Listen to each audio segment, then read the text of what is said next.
Ladies and gentlemen, welcome back to another episode of an Evolved Review. I am your host, James Caleb Kitchens, and as always, I am joined right here each and every week by none other than straight from the Stovall Wrestling Network, the man that consumes more wrestling content than any living entity in the galaxy, Caleb Stovall. How's it going, man? Hey, what's going on? Hey, remember, I've been watching a lot of The Mandalorian too. So That's true. That's true. And it's funny that you bring up The Mandalorian. That's such an excellent segue. If you want to listen, if you want to listen to my in-depth thoughts, and I do mean in-depth, on season 2 of The Mandalorian, you can always head over to Patreon and sign up for the Superhero Homies Patreon. And from Superhero Homies, right here today, none other than Superhero Homie Q himself, Quinten Ace Ficklin. What's going on, man? Hey, fellas, how we doing, man? I'm glad to be here again. Thank you for having me.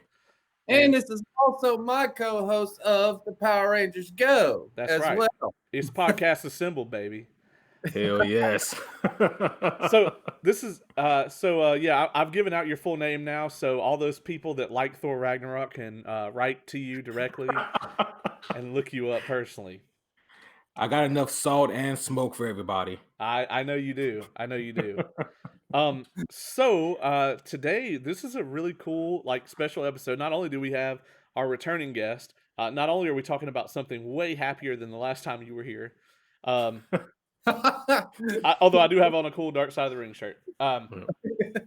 But we are talking about something that a fan actually requested. A fan actually wrote into us and said, "Hey, I would love it if you guys would cover the '92 Rumble." And I said, "Fuck yeah, we'll cover the '92 Rumble." So here we are. We're gonna do it. And Ace, I'm very glad that you were willing to join us for this, because it is a blast from the past indeed. Yes. Before we go into that, though, I want to borrow a little bit of a tradition from you. I know that, as everybody knows, we plug your podcast on here all the time, even when you're not here.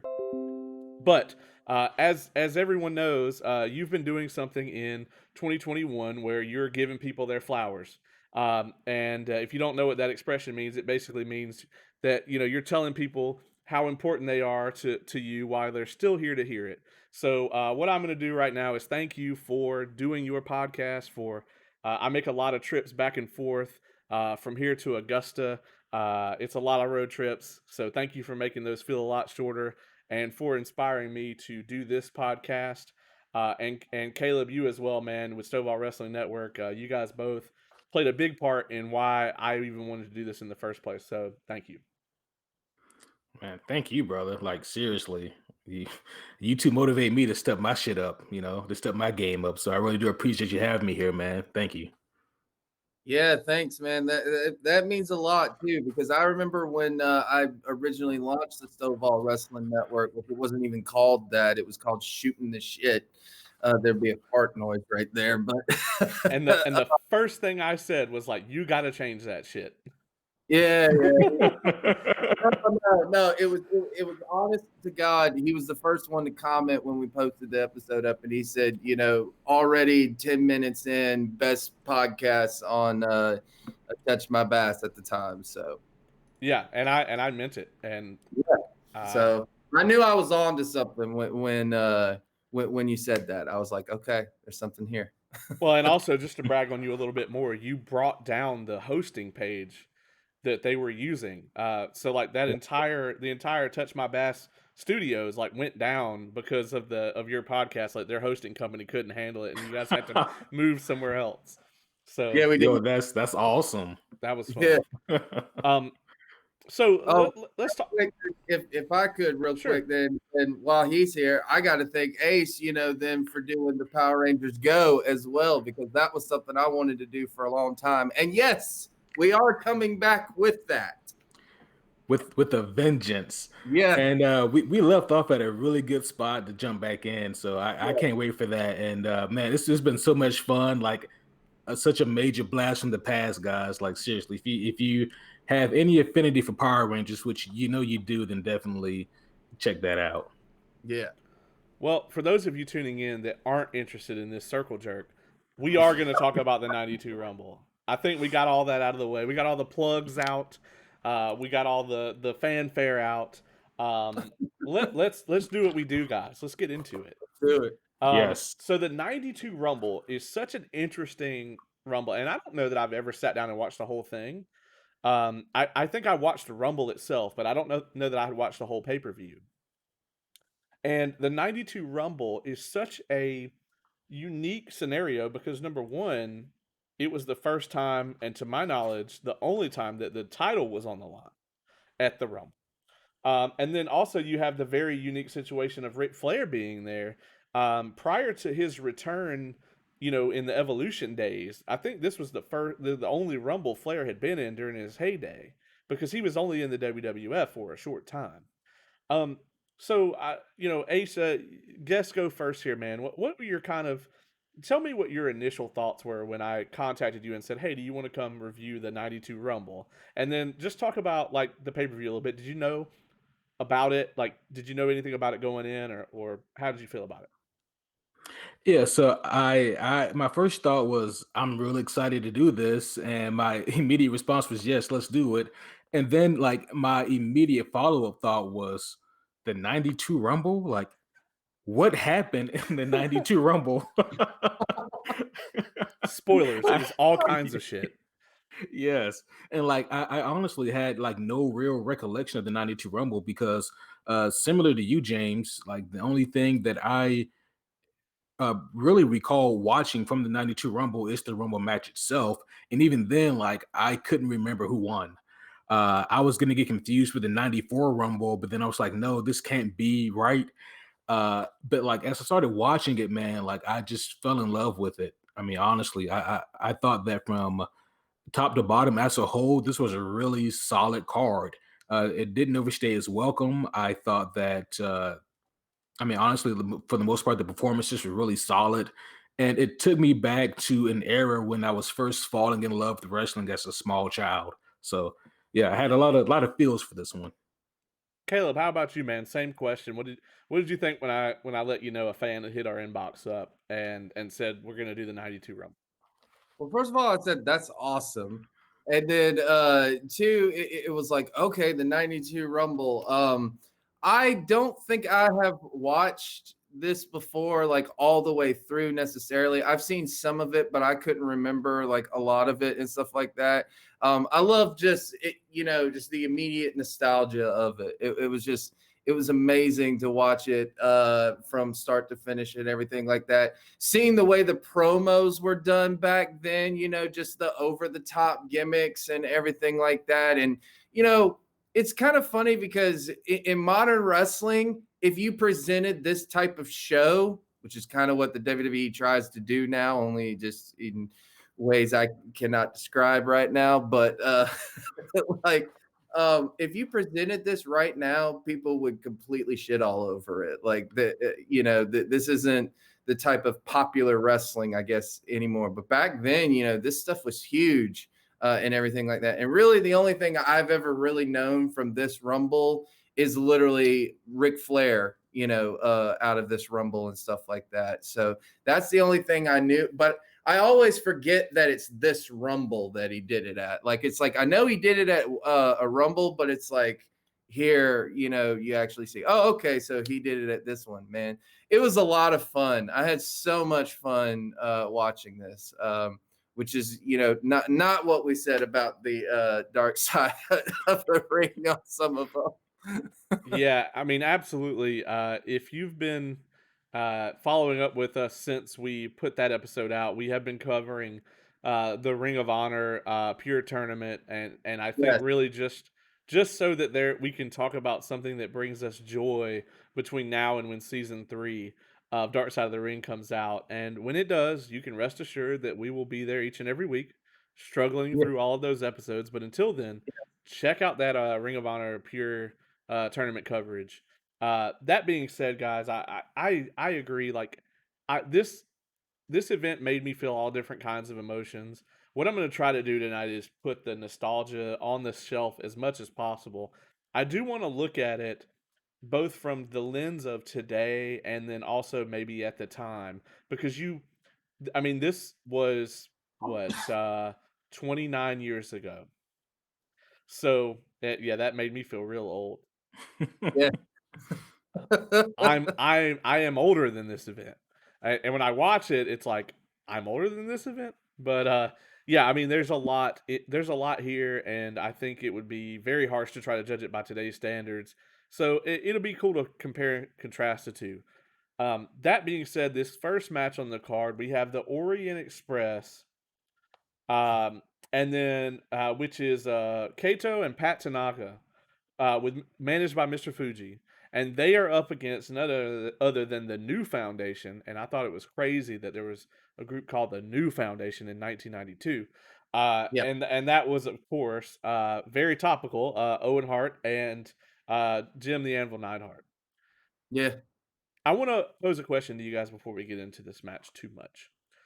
Uh, do you think that wrestling, and I'm going to use this term, and I don't mean it negatively, do you think that wrestling was more presentable to the casual audience when it was sloppy? And when I say sloppy, that has such a negative connotation, but what I really mean is when it wasn't so crisp. Because if wrestling today is like what you expect to see is the guy hitting the move executes it perfectly, and the guy taking the move takes it perfectly, and it's just it's this like synergy, and everything just clicks like it's supposed to. And we look at that today as like that means you're talented, but there are parts of some of these matches where it looks much more realistic in the sense of these guys look like they may actually be in a fight. So um Caleb, we'll start with you. What do you think about that? Do you think that wrestling may have been like easier for the casual fan to swallow when it was sloppier, or Yes. not as choreographed rather? Yes, I do. I really do. People, because people nowadays in modern wrestling, like it seems like the thing that everyone strives to do is be that 5-star match, or something like that. And it's just like, I remember, especially around this time, like I remember, like I was like, I never cared about star ratings watching wrestling as a child. Like I was just like, no, this is just, I just recognized what was good and what was bad, kind of thing. And yes, I like the down and dirty look of it because that's, even in UFC, like you have guys who could execute moves like that, in real life and stuff like that. But when you're in a fight like that, that's not going to happen. Like when you're in a legit fight, it's going to look sloppy because you're not trying to put on a show, you're trying to win. And guys back then looked like they were trying to win matches. Even with Hulk Hogan's, style of wrestling, just the John Cena, 4 moves of doom type stuff, like even with that, he still looked like he was trying to win matches, you Yeah, know? yeah. And WCW was also known for that big time in WCW. That's why I always got into WCW. It looked like a sports-based presentation, like even New Japan nowadays kind of, still looks too crisp at times. And And even with Hogan, when he would clothesline a guy, he wasn't always like the guys lined up perfectly for Hogan to perfectly hit him with the clothesline. And then he takes this beautiful bump or cuts a backflip or some nonsense. There were times where people would go hit a clothesline, like you'd be up against the ropes. They'd come over, clothesline you, you take the bump, whatever. And it looked sloppy to today's standards. Um, but, once again, it also looked like it would really look if you were to just run up and do that to someone. What's your thoughts on it, Ace? Yeah, so the first thing that came to mind was actually two thoughts. One was, do you remember maybe I guess at this point 5 or 6 years ago at WrestleMania, the main event was Brock Lesnar versus Roman Reigns, and they actually put on a match that was extremely entertaining, and yes, and the reason was because it was so different from what mainstream wrestling had presented to us.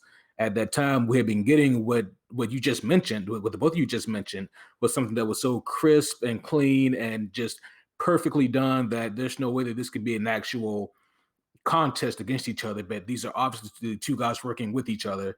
But you watch the Brock and Roman match, and then it was so captivating, but it was so simple.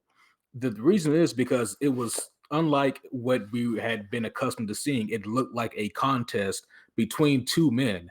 Uh, and the other thing I had to my other thought about that was kind of a tangent, but I think that the star rating has put a mar on professional wrestling. I as a whole, I understand the concept of it, but I don't think it's a good thing because there are matches that are used to be in a certain position on the card. Like not every match needs to be a 5-star match because then no match is a 5-star match. There has to be story behind it. There has to be reasoning behind it. I mean, there has to be something that I can get invested in other than just seeing a bunch of really cool performative moves, which is fine. But as a whole, there needs to be more of that. Now to tie that into the like this era of wrestling, like the '92 Rumble era, I really do think that there was something more to this style of wrestling where things were more, loose. Things weren't so crisp. Things weren't so perfectly done. And I think as a whole, yes, that enticed more people to watch because it looks like an actual event more so than really cool choreographed acrobatics. Agreed. Yeah, agreed 100%. And I and agree. I love the way that you put that. You just put that shit in a box and just tied a little bow on it. Yeah. And we were talking about Cornette, off air kind of, and I think that you explain that in a way that he kind of fails to, whereas it just comes across as he's shitting on it. But what you're doing is saying that there is a reverence for both, but Yeah. you definitely can see the merits in this way of doing it. Hmm. And to rope that, the reason I brought it up in this first match is the thing that brought that to my mind is I was watching this first match, and there's a point in the match where Owen, who is clearly I think in this match, stop me if I'm wrong here, but technically he's the best worker in the match. Um, and if you guys disagree with me, you won't be invited back. No, I'm just kidding. But Owen is the shit. I mean, he just is. And there's a point where he does a bulldog in the match, and he's got way more gas behind him than the other guy. But it literally looks like it would look if you were to grab somebody back by the back of the head and like throw all your weight in front of them. And that's what got me thinking about this. I was like, man, that looks sloppy. And then I immediately, like, my brain like told me to fuck off and was like, Owen Hart did not just do anything sloppy.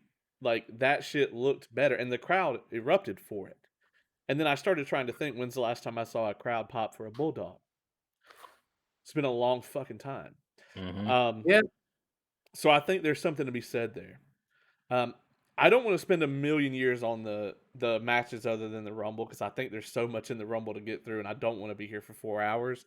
Um, so did you guys have anything that you took away from this first match that you really liked or didn't like, or that you saw and maybe didn't care for? Uh, yeah, I'm gonna say this knowing that Caleb is wearing AEW stuff, but man, it was really refreshing to see like modern main or I can't say modern, but like old school mainstream wrestling where the rules mattered and when the little things really mattered. And they really showed in this tag team match, which by the way, I think that this is the best tag team match on this card, which has 3 tag matches. Uh, but I thought that as a whole, this was a fantastic match where people were able to get all their stuff in, but also doing it in a way that makes sense. Owen Hart was the MVP of this match, hands down. But no, I think that this was overall a great choice for the opener of this card, man, and I had a lot of fun with this match. Yeah, that's what I was gonna say. Like I don't want to say I'm dismissing it or anything like that, but I didn't really have an opinion about the way it was done or anything. I was just like, okay, this is the style of matchup that you would open up with back in the day and stuff like that. They still do it to this day, kind of thing. It was just a good way to open up the pay-per-view, let the crowd have fun getting into it and everything like that.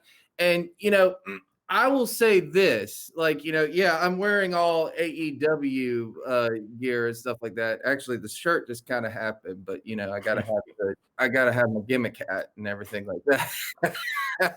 He does. He had to go get it. He had to go find it. I really did. But I've always said this about wrestling, okay, and I will stand by it to this day. You know, I understand, the Jim Cornettes of the world and all of the old school people might say this, and the modern says this and whatnot. I get all that, but wrestling can be whatever it wants to be. If that's what you are, then be that. Be it to its fullest, and it will get over with the audience and stuff like that. And let's face it, this is the style that WWE was, Yeah. and still is in a way.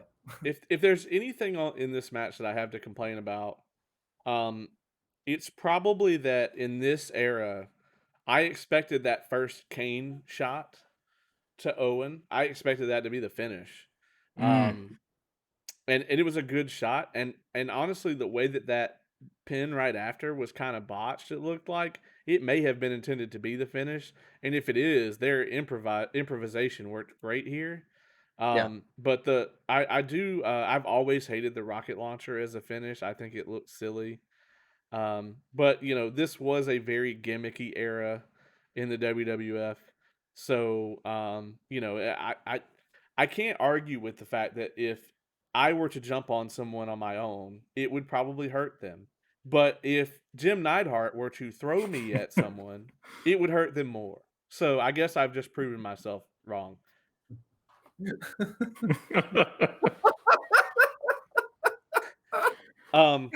the fuck? there are, however, too many tag matches on this fucking card, and this is the best of them. Yeah. But absolutely. I get why they booked a lot of tag matches on this card. I wouldn't have ever done it myself, but it's like the singles guys, you want them to be hot for the Rumble, and a tag guy is not going to win it, most of the time, unless there's some extraneous circumstance. A tag guy's not going to win the damn Rumble. It's mostly singles guys. So that being said, I want to get into these promos because some of the promos in this damn pay-per-view are legendary. Yes. The Monty and Jimmy Hart was good. And honestly, I was like, who the fuck is the Monty? Right? Because I didn't watch WWF. You don't remember Monty? No, man. I didn't watch WWF until 2002, and then I had to go back and watch a whole bunch of shit. So I was like, Monty always gets his man. I'll be honest, I was entertained. I don't know if it would be good for like 90 minutes, but I was entertained. And then of course we get treated to, and it has been too long since I've seen a good Roddy Piper in his prime promo. But yes. Did this Piper promo not absolutely slap? It was amazing.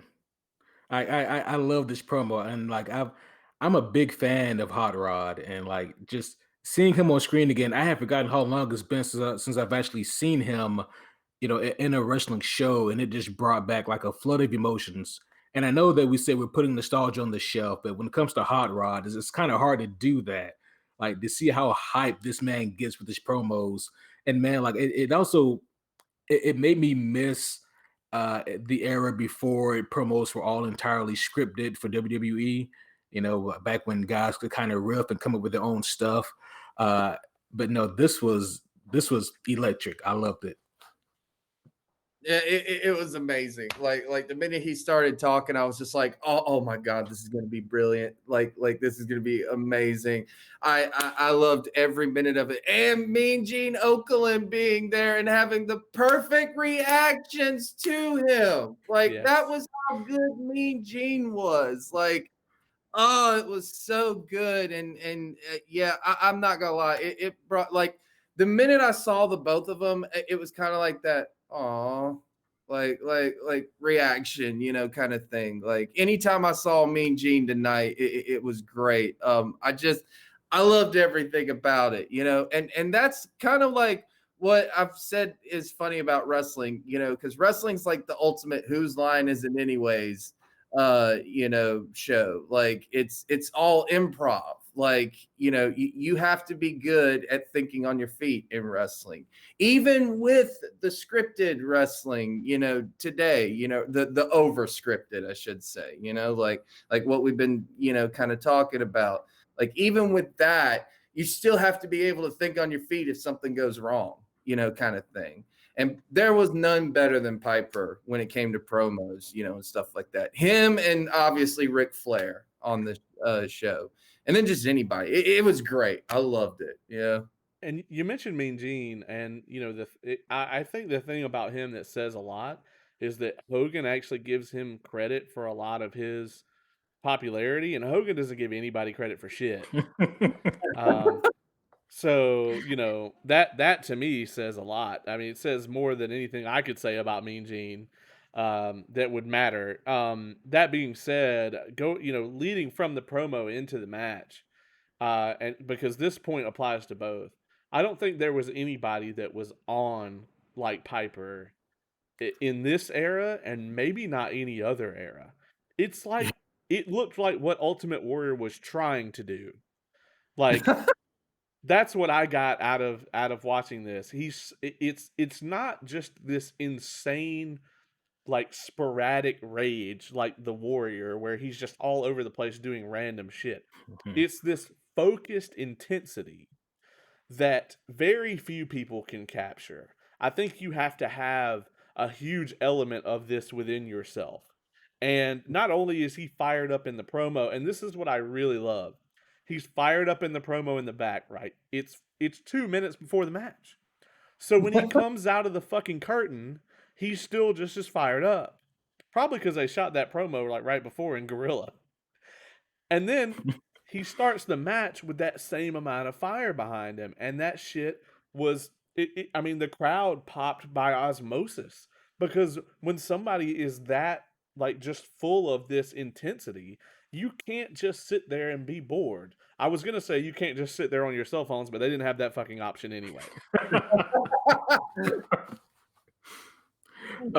Yeah, very true. Like from the moment that promo happened and then the match starts, I mean, honestly, like you just mentioned, James, the audience, they were ready. They were so hyped. And I mean, like Piper could do no wrong in that setting, in that match.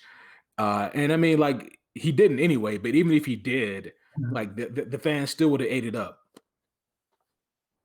But Yeah. even with Piper, I got to go back to the Monty and the Mountie, I should say, and Jimmy Hart, man, and Sean Mooney being back there, like it was great seeing all that. And people forget how good Jimmy Hart was. I mean, he's one of the most entertaining people on the mic as well. And Jacques Rougeau with the Mountie gimmick, that was great. Yeah, that's Jacques Rougeau, the guy. And I thought about this. I was like, remember how we talked about some of our favorite pay-per-views were in WCW in '97, James? Yeah, that was the guy that would sing "Oh Canada" with Yeah. amazing with PCO to Yeah. this day. Yep. Yeah, that was a fun one when we talked about that. And the thing about Piper here is it made me realize just how much like Eddie Guerrero and his face stages kind of followed in Piper's footsteps because Piper did the same thing. Piper had been a heel for so long, and he's a baby face at this point in time because the man's already a legend in 1992. And he can do whatever he wants. He can poke you in the eyes, he can rake you across the back, he can kick you in the dick, he can do whatever he wants, and he's still going to get cheered for it because they're so bought into who he is that he is a brand at this point. It doesn't matter what he does. They're cheering for him. They're not cheering for his actions. And that to me is like the major thing that I took away from this match. The match itself told a great story. There wasn't a lot of substance here as far as like you guys are talking about. Like if Meltzer was giving this a star rating, it's probably ass. Um, but it was great, and it's got a sleeper finish, which is fantastic. I mean, I really liked this match. Yeah. I popped for the sleeper finish, by the way. And I don't remember the last time I've ever popped for a sleeper. The last time I popped for a sleeper was during a Roddy Piper match. And he's the only one who could ever get me to pop for a sleeper hold. And again, he got me here. Randy Orton's lawyers are looking for you right now. Well, Randy, the last time Randy Orton got me to pop was I'll get back to you.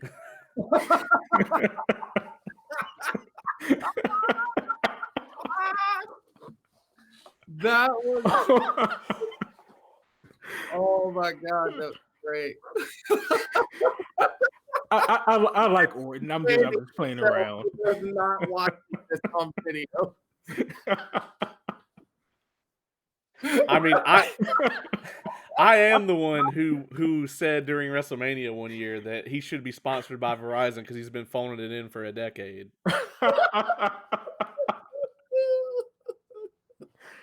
Oh, Jesus Christ. We'll move on. Caleb, I wanted to get your thoughts on the match before we move on. Yeah, real quick, and back to the star rating thing. Okay, yeah, it probably didn't get that good of a stars or whatnot. I don't know what this, was rated back then, but just look at the crowd. They were on their feet. They were losing their minds, kind of thing.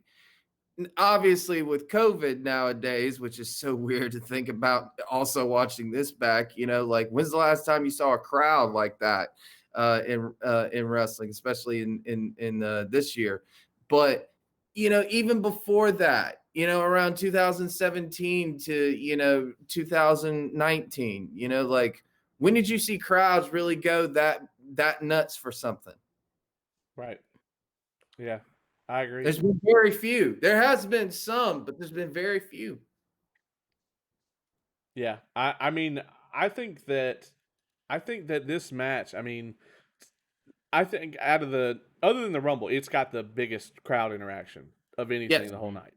And when he wins, that pop for the win was amazing, and the way he reacts to winning the title tells you a million times over that was insanely important to this character. It was like there's just no doubt in your mind that Piper is overjoyed that he's won this belt. Yeah. And that, once again, it was contagious. It just went through the whole arena. Moving on. So the next match on the card is yet another tag match. But this time we've got the Beverly Brothers, who were okay. And then but they have and this is where most of my focus is going to be on this match. They have Lanny Poffo with them. Yeah. You giggling? Are you giggling? Is that what's happening? No, You of course not. using up your anytime minutes? Is this anytime? And they're up against the Bushwhackers, and the Bushwhackers are insanely over, as we all know. Yes. But the reason I want to talk about Lanny Poffo here is Lanny Poffo was like a huge influence on me getting into wrestling. I mean, I used to do the whole gimmick. I used to come out in the cap and gown. I used to have a diploma. I didn't do the poem thing, but I mean, my first gimmick was in pro wrestling was essentially a riff on Lanny Poffo. And so like seeing him here, and I have not seen him in a while, was awesome to me. Unfortunately, he's like, in my opinion, was the most interesting thing about the Beverly Brothers. Like they had that thing to me where it's like, you go to an indie show and they just brought in some random ass tag team, to face like the over tag team that they have there. That's what it felt like to me. But the Bushwhackers, despite being, and I will use the word sloppy here as it's normally meant, despite being incredibly sloppy, I thought that they were incredibly over. I mean, the whole crowd is doing the thing, the whole time. What did you guys think about this match? It's so funny because I just I listened to something to wrestle with, and they just talked about the Bushwhackers on their thing, and it's funny because people forget that these guys were once called the Sheep Herders, and they were like one of the most violent tag teams like ever. Apparently, like they were insane. They were all into blood and gore and stuff like that. And then you come to the WWE, and especially at this time, you obviously can't do that shit. So they slap a gimmick on them, and God, man, like the minute their music hit, people were doing their little arm pose and stuff like that. And dude, the promo was so funny. I love the promos back there, especially with Mean Gene. I will say this: that Jameson thing, would not get away with that right now. You would not be able to even try that kind of thing. And they've tried to do that for years. That they tried to do it with Eugene as well. Only they took it a step further and they put a good worker in the ring around it and stuff like that. But I didn't even know this character existed, to be quite honest. Like, I'd never heard of this character, but this is going to bring up something there real quick during this matchup that made it very entertaining. Was something that we didn't talk about at the top of the show, which is Bobby the Brain Heenan and Gorilla Monsoon. Agreed. Bobby the Brain Heenan during this matchup, and he does it all throughout the night, by the way. His one-liners the whole night are just brilliant, but especially during this matchup, I was on the floor laughing my ass off when he would crack a joke at Jameson's expense. It was the funniest thing, man. Like, you can't tell me you guys didn't notice that. Oh, absolutely. I think for me though, like with this match, so the thing about me, like with the Bushwhackers, is that, like, my first thought was, there's no way you can do this gimmick now in 2021.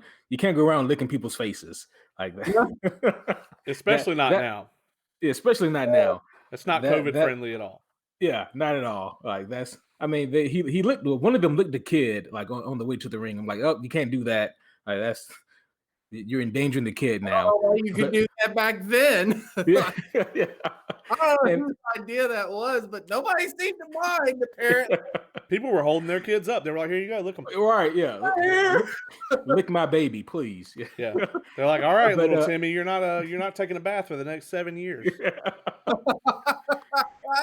but my second thought was, as overall entertaining as this was, mostly due to like the antics on the outside of the ring, and to just the popularity of the Bushwhackers.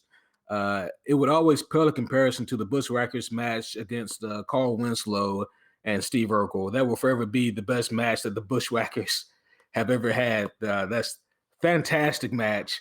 If you haven't seen that classic, guys, definitely go check it out. But no, I thought that this was overall, it was an entertaining match, mostly because of how into it the audience was. Like, there's nothing really, from like a work perspective, that I took from this to be like, that was fantastic. But in terms of like, a solid match to get from A to B, yeah, it worked. Yeah, I thought it was a little long for Mhm. for it being the Beverly Brothers versus the Bushwhackers, and I think it was a little bit of an element of like, we got to get our shit in here, because this match is 15 minutes bell to bell. It's a long Yeah. time. I mean, it is a tag match, and matches sometimes drug a little longer back then.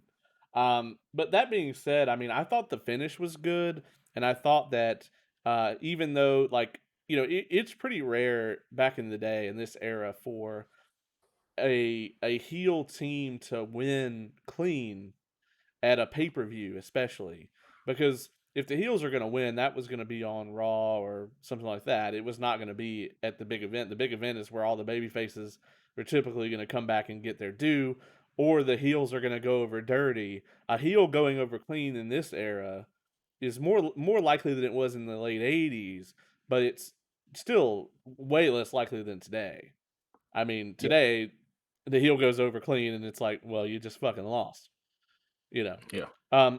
But I do want to talk about the commentary team. My favorite 3-man booth of all time is Shivani, Dusty Rhodes, Heenan. Yeah. Because it can't be beat. 2-man booth, in my opinion, you cannot beat JR and King to me.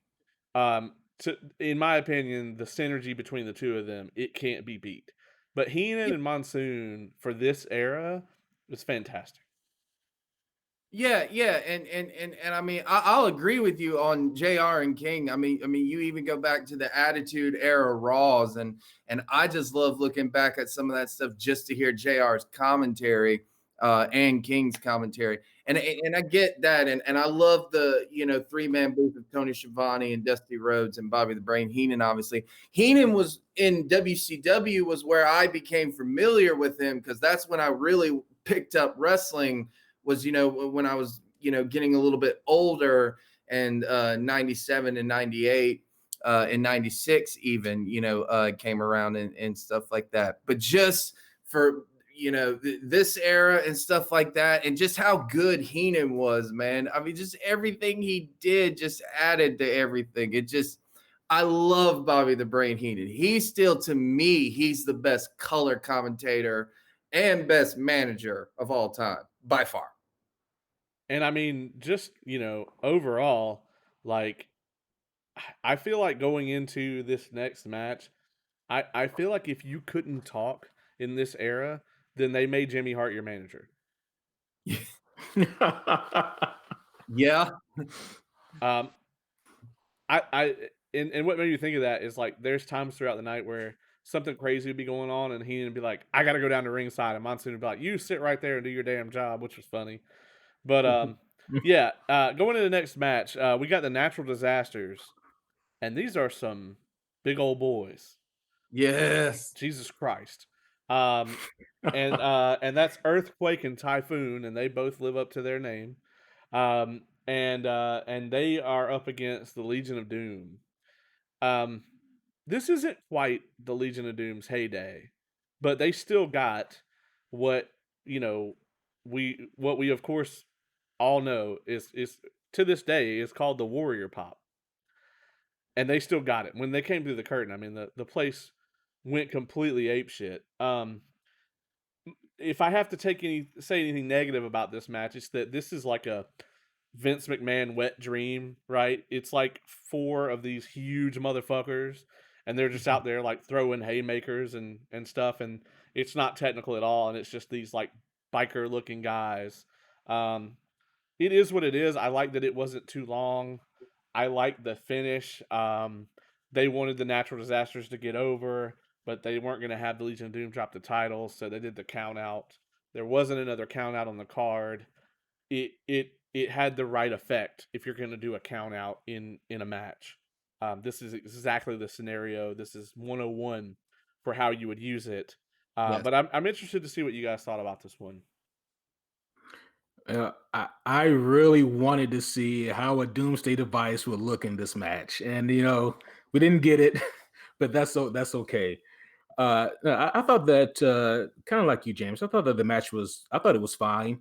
I did appreciate that. I always want to call them the Warriors. That the Legion of Doom.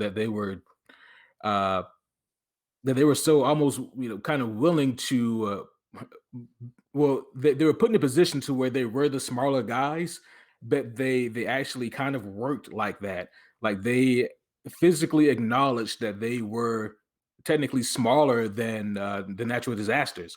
And I thought that that was actually really cool of them to do because there was an era in the 90s where if you were a big guy working or a big tag team working, then you kind of you either no sold stuff or you didn't really bump or feed or anything like that. But these guys here, like they actually at least put in the effort to try to tell that story that yeah, these guys are technically bigger than us, and they're showing it right now. But they did it in a way so that they still were able to get themselves over. So I thought from that perspective, this was a pretty solid match. I had fun with it, and it got me hyped to see the rematch. So they did their job. Yeah, man. I agree with a lot of what you said there, and I'm just gonna be honest with you guys. There are three things. These are my top three things from the pay per view: the Royal Rumble, the itself, obviously, and then Roddy Piper and the Mountie. And then I'm not gonna lie, I love this. I really did because I even love the promos in the back. I mean, you know, I never kind of appreciated the natural disasters. Because like my first introduction to them was SummerSlam '92, which is still probably like my favorite SummerSlam of all time. Spoiler alert on that if we ever do something with that. But like when I saw this, I got what the gimmick was. I was like, oh, that's kind of clever. Like the way he would shake when he was talking and stuff like that. You know, I'm gonna crumble you in a pile of ash. Like I love that. And then like, dude, when Hawk started talking, I was like, oh God, I love every minute of this right now. And Animal doing it, tell him Hawk, well, like, and the line, you know what makes us sick besides everything? And then just the match itself, okay, was it a 5-star match or even close to it? No, but I'm not gonna lie, it was just a fight. It was a big fight, and even with the over the top gimmicks, you know, I was just like, oh my god, this is old school wrestling right here. I don't care what anyone says right now. Like, and come on, I love the Road Warriors. I absolutely love the Road Warriors. So I'm not gonna lie, I just completely marked out for this. There wasn't anything pretty about it, but I like that. I really do. I loved it. I ain't mad at it. I mean, by all means, I didn't hate it. You know, it just is what it is. And like I could see Vince McMahon masturbating to it in the back. I, Um, I, I could see that and stuff like that, but I don't know, dude. It was just it was fun to me, and the crowd was into it as well. oh, they Again, were because the Road Warriors can do anything that they want. yeah, And to your point, Ace, if there had been a Doomsday device in this match, then that Dark Side of the Ring episode would have been about 4 minutes long. It would have been like, these are the Road Warriors. They once tried to do a Doomsday device on the natural disasters, and now they're both dead. Thank you for joining us this week on Dark Side of the Ring. Roll credits. uh, All right, Oh, guys. you may have a point. Yeah. Let's talk about. I know we're easing on the main event here, and there's so many things to be said about this main event, but I do want to talk about first this incredible array of backstage promos that we get. We get another promo with Piper. Two. We got two Piper promos in one night. Um, our cup runneth over. Um, and he's got the title and he's talking about it. We get a backstage with Shawn Michaels, and Shawn is in his, like, I wouldn't say in his prime yet, but he's on his way there. This is shortly after the famous barbershop incident. Um, with Marty Jannetty. That's a Dark Side of the Ring episode coming up for sure. Anyway, uh, but this is right after that. Michaels is kind of a heel at this point in time. It was awesome to see him kind of, he's in that phase where he's just become a heel and the crowd is like mad at him for what he did and whatever, and he's kind of playing that up. We get Flair in his heyday, and I'm gonna be specific here, guys. Ric Flair's prime was about 30 years long. Uh, he is on it in this promo. He's got Mr. Perfect back there with him. Um, we then get a priceless Macho Man promo, yes, which is always fantastic. We yeah, get Sid. I'm just gonna call him Sid because I'm tired of all the different variations of Sid.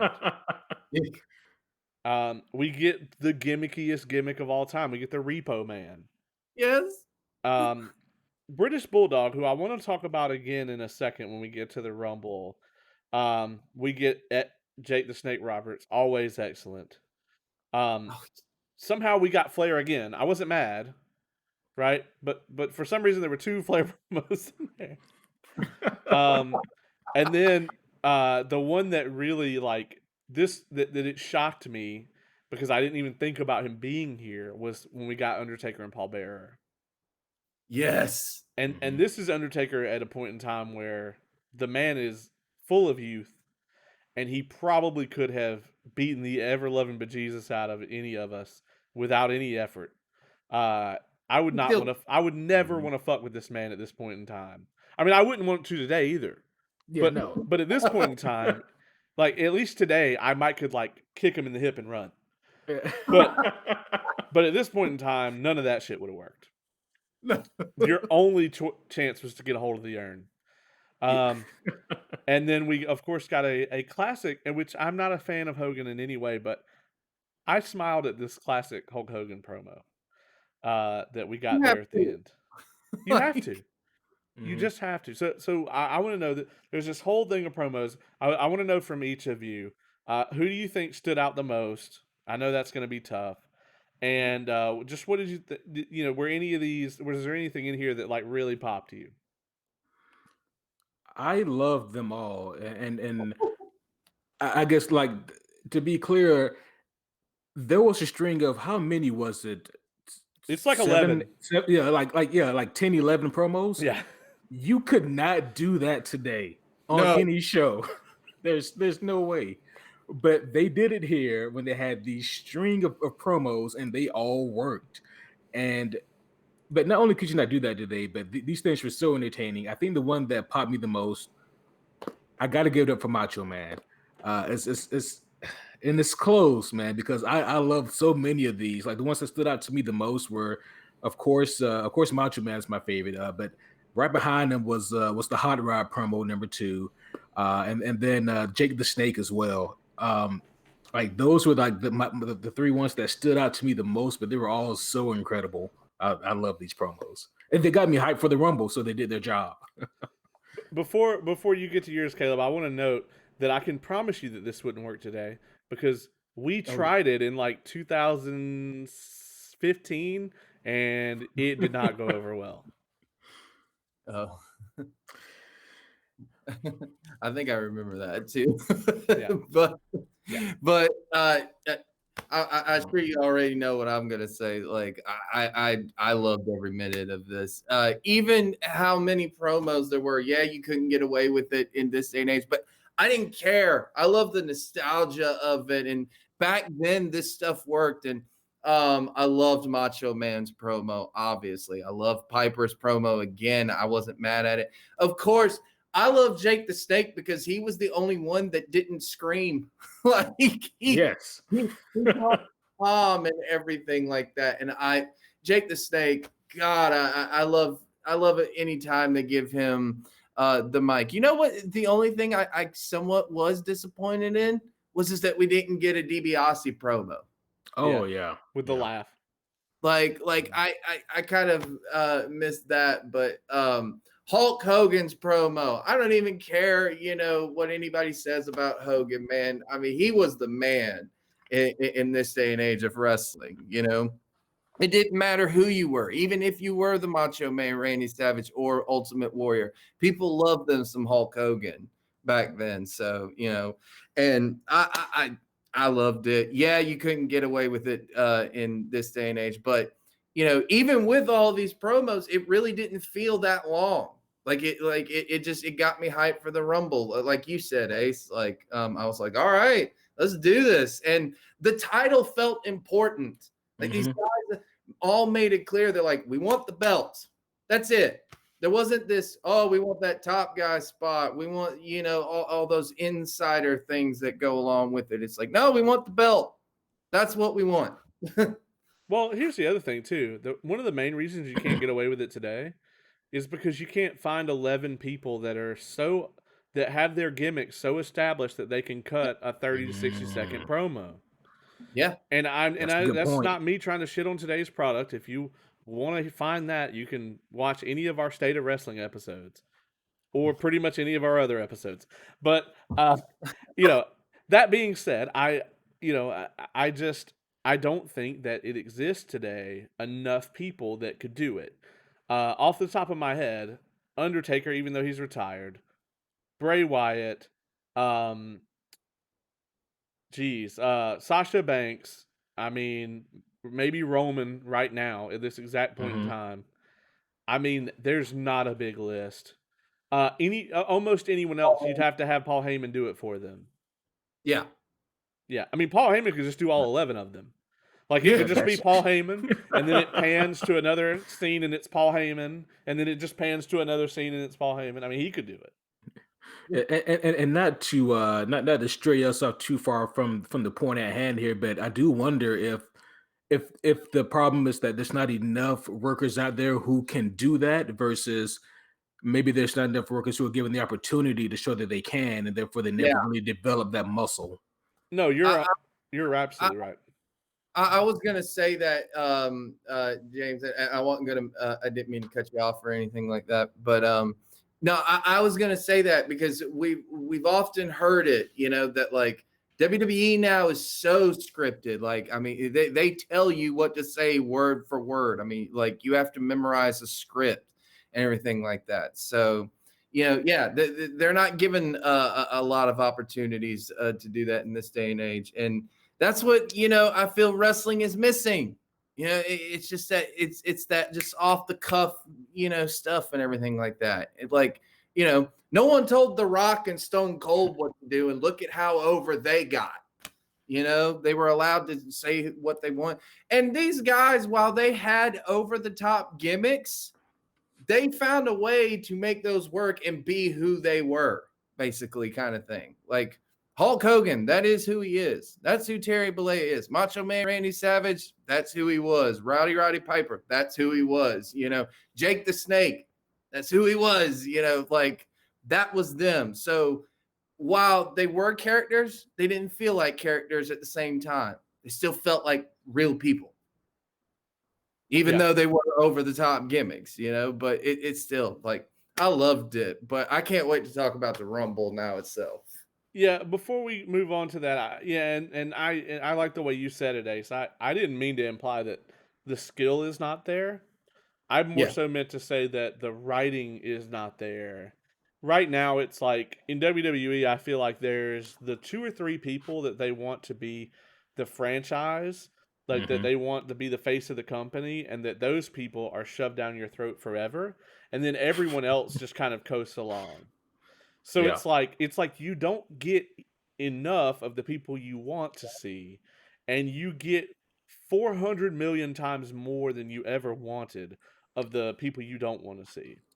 And then there's another tier of people who are just there and don't get shit, and they're just literally there to keep them from going to other places. Um so yeah, maybe that is it. Maybe that is it. Um this just popped into my head, and it's way off topic, but you're to give you the most modern day example that I possibly can. This is my favorite WrestleMania of all time. Do you remember the WrestleMania 21 when they did the Hollywood stuff? Oh yeah. That Oh was yeah. the closest example to this I can give you. When they did, everybody did the Oh, little movie thing, and right. and they had like 20 of them, and then Stone Cold was like the gladiator at the end. That was That's excellent. It was That was excellent, and that's the last time that I can remember something like that. oh yeah. I agree, and we'll probably get into that on its own episode, right? There's no way. So we were talking about doing a. We already did our top 5 non WWE pay per views. Go check that out. But we talked about doing our top 5 WWE pay per views, and then we were like, well, shit, maybe we should do our top 5 non WrestleMania Yes. because Oh, because we were yeah. like, out of the 10 matches, like 8 of them could be WrestleManias, Yeah. Right. And then we were like, then we should just do a top 5 WrestleManias episode. Yeah. And maybe we have to like come to a consensus on it or something. I don't know. Yeah. But yeah, my That'd be number one tough. has been spoiled. Yeah. 21's an easy pick for number 1 for me, but 2 through 5 is like Uh-huh. awful. Um all right, I have a ton of notes on the Rumble, so let's get into it, guys. The first thing I want to talk about, the first guy through the curtain. Is there anybody other than Piper on this show that is more over than British Bulldog? At this point in time, I don't think so. That's the perfect person to get to kick off the Rumble. He could do no wrong here, and I think he was the crowd favorite to win for the entire like 23 minutes he's in the match. It was good booking. Yeah, I didn't realize how over he was in this day and age. Like, holy shit! Like, why wasn't this guy world champion and stuff like that? And they tried so many times with the Bulldogs. So I don't know what happened with that, but yeah, man, he was over in this day and age. And the way that it started off, you had DiBiase and the British Bulldog go at it, and he eliminates him first and everything like that. Got a huge pop and everything. And then I just loved it when Ric Flair walked out and Heenan's reaction, damn it. And Like, damn it. the thing, so I got to go back to British Bulldog for just a second. But the thing that makes that him being like, "Damn it," so incredible is like they knew he was going to be number 3 already. Yeah. They talked about it earlier in the show. But this is how the British Bulldog thing went for me, right? Like he comes out, he's super over, he's in amazing shape, he's killing it, right? And the whole match, I'm sitting there like, God damn, British Bulldog is over as fuck. I was like, Davey Boy Smith is so over. And then Yeah. I'm like, he is in really great shape. I'm like, what happened to him? And then I pull up my phone and I'm like, died of Oh a heart no. attack, steroid use. Oh, all right. Well, anyway, Yeah. back to the show. That was my exact thought process. I was like, I'm just gonna put that away. It's not time for that episode yet. Season 3, maybe. Probably Yeah, a dark I side I dream. forgot. I forgot he was that huge, and I mean in terms of popularity and in terms of sheer mass. Like he was absolutely gigantic, and like I even made the comment like he looks like if you asked like a kid to draw what they think a wrestler looks like. Yeah. Like that's what he looks like because he was just so massive. Yeah, and he had a unique look too, especially like with the hair and Hmm. everything. Like he actually like braided his hair and everything like that. It he looked so good in this, and he would go on that year, by the way, to have like one of the best matches ever with Bret Hart Mm. at SummerSlam '92. So yeah, he was over like crazy, and I didn't realize how over he was. So I love the way that they kicked it off. So Yeah, I mean, Davy Boy Smith is the only white person that's ever looked natural with dreadlocks ever. Like, That's true. It's like I don't even question it when I see it. I'm like, yeah, that's Davy Boy. Like this. yeah, yeah. I mean, it's the only time. So DiBiase gets eliminated first. DiBiase's in and out of there pretty quickly. It's so rare that the second guy is eliminated in the Rumble before the third guy comes out.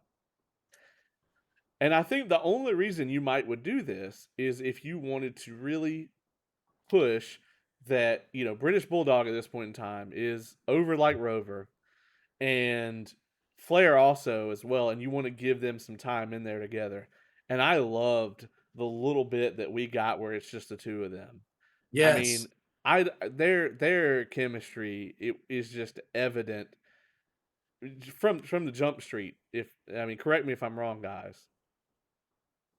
Oh no, I agree. I loved the few minutes that we got with it and everything like that. I was just like, I love this. It was great because we got to see Ric Flair being Ric Flair and everything like that. And we got to see, what Davy Boy was made of. And people forget he could go in the ring. I mean, he Mhm. could go. He Yeah. wasn't one of those guys that got blown up easy or anything like that. Yeah, you better not if you're number one and you're going to be in there for 23 Yeah. minutes. But I also really like what these two did in there together. And again, it wasn't a lot because we had the moment where they got the number 4 guy to be in there. But what I really liked about what Davy Boy and Flair did, and to an extent, what most of the guys did here is that. And then again, not to crap on more modern day wrestling, but the guys in this rumble, they never lost track of what the objective was. All too often you'll see moments where people forget, like they just do things because like that's really cool, but how does that help you win this match? How does that help you get rid of someone else? And in this rumble, you constantly see all the guys just trying to do just that. eliminate the other person. Ironically, the one time in this match that I spot someone like just aimlessly fucking off walking around the ring is arguably the greatest wrestler of all time because like It was Shawn Shawn Michaels, Michaels. it Yeah. was Shawn Michaels. Yeah, Yeah. you caught it too. Yeah. Yes. Um, I don't want to go through like everybody, you know, because like some of these people don't matter. I do want to say that when Sags comes out from the Nasty Boys, I was like, holy shit, he was in good shape at one point. I just kind of thought he just came out the womb looking like a miniature version, you know, with the outfit and everything, and then just sort of expanded as time went on. I mean, like, I guess good shape is relative. I mean, if It was good shape for either one of them. that's true, it was good Yeah. shape because, like, most of them, like, in later years, they began to look like kind of gross Cabbage Patch Kids. They looked like Bebop and Rocksteady. Like, Yes. Hey man, people, shit on the nasties and everything like that, but people forget they were over like fuck during this day and age. yeah, I agree. Like they really were, that being said, I was just like, man, I kind of want to see a nasties tag match now, like from this day and age. Like I immediately wanted to go and watch the Road Warriors versus the Nasty Boys at SummerSlam. Oh. Because let's be honest, that match is amazing. I don't care what anyone says. But anyways, yeah, I got to go back to what you said, Ace. That was something I was going to bring up, is that everyone looked like they were trying to win the Rumble. It didn't look like, oh, here comes someone who's about to enter and they're about to do all of their shtick, and we're not going to have someone try to accurately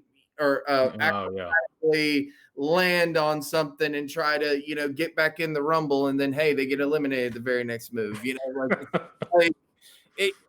Everyone felt like they were trying to win the Rumble and everything like that, and that's what I loved about this whole thing. I loved a lot of the people that I saw in the Rumble too. It was great, and then just seeing like some of the over the top gimmicks like the Barbarian and Hercules or something like that, or Hercule, I think is what it was, Hercule.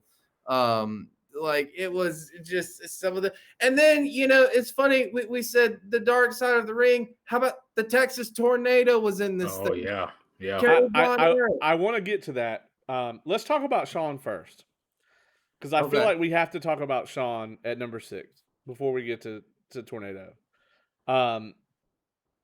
What did you guys think about Shawn Michaels here? Because it's interesting to see a not just we're so used to the veteran Shawn Michaels who is 100% in control of everything, and just working the crowd effortlessly. But here we see a still learning, kind of still on the rise Shawn Michaels. So I want to know what you guys think about that. Well, if I could real quick on that, to me, what it felt like was is you kind of pointed it out. Felt like he was learning his way around the ropes, but you could see that potential. Like it's just like it's like you look at his work later on, and then you're like, he still even had it here, kind of thing. Like he had the tools. He was still trying to navigate though, all of that and stuff like that. So it was interesting seeing him in that kind of role again, like still the humble learning, which I still don't think he was very humble. And he came out with Sherry and everything like that, like seeing her as well. Like it was, I didn't mind it, Yeah. And it's so hard for me to put my bias aside because Shawn is like one of my personal favorites of all time, like my goat. But here in this match, just to echo what both of you have already said, he was still cutting his teeth. He was clearly still trying to figure out exactly who he wanted Shawn Michaels to be. But here again, you can see that spark of potential. Like there's something great about this guy, and there's a clear margin that you can tell when Shawn is like on the rise versus when he gets there. And really, it's defined by the super kick. Does he use it as a let me do this to get to something else, or does he use this as a this is my finish? And it's fun because that's like a kind of a clear distinction from when you can tell where Sean is at in his career. And here he's just throwing around super kicks just to kind of fill in space and figure out what to do next. But I mean, I like them here still. Like he still did a really great job, I thought, and just added to the match. But yeah, still learning. And you could tell WWE saw that potential as well because it felt like they were teasing you a little bit in ways. Like, Yeah. I mean, not like he got a promo, and if yeah. you look at everybody else who got a promo, these were all established main event guys. Except for the Repo Man. No, including him too. Like Oh, okay. all Okay. All right. That's fair. I'm not gonna debate you on that, but I feel like we can at least question it here. No. Okay. So speaking of questions, moving on. Speaking of questions, you brought it up. All right, show of hands. Actually, we can't do that because this is on audio now too. Anywhere podcasts are served. How many of you were thinking the entire time that Texas Tornado, aka Kerry Von Erich, was out there? He's missing his right foot. Yes, I even mentioned it. Yeah. I mentioned he's missing his right foot. Like, how amazing is it that he's doing this missing the right foot?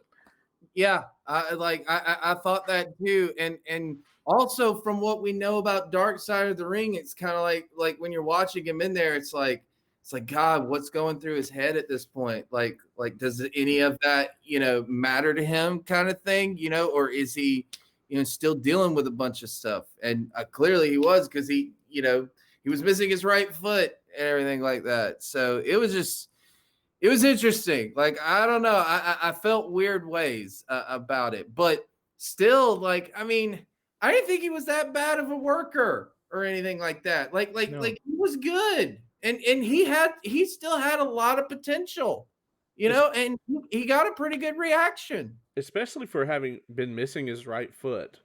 Yeah. This is a point in time in society where if you had a disability, you sat at home and didn't do anything. It wasn't like today where you have people with like really severe disabilities that are doing all sorts of stuff. That was not something that existed back then, both due to the medical advances that we have now and just how our society has evolved, and how that they look at disabled individuals now versus then. So I mean the lengths that this man went to hide the fact that he was missing his right foot. I mean, he showered with his boots on.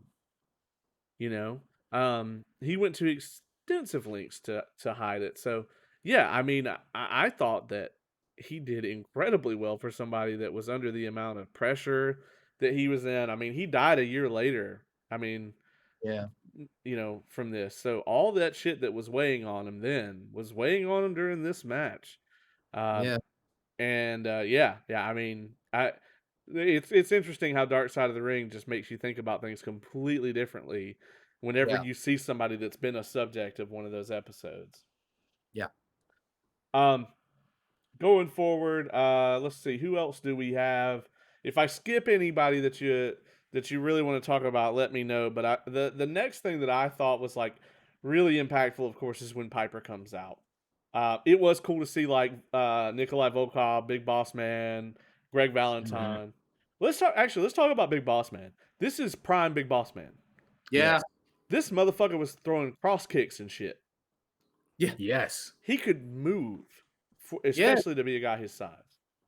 Yeah, he could. He was always, to me, he was a great worker for his size and everything like that. I mean, his matches weren't boring, kind of thing. They might have, if you just saw his like late WCW or even Attitude Era stuff, you might think differently or something. But this was when his gimmick, like that's Ray Traylor.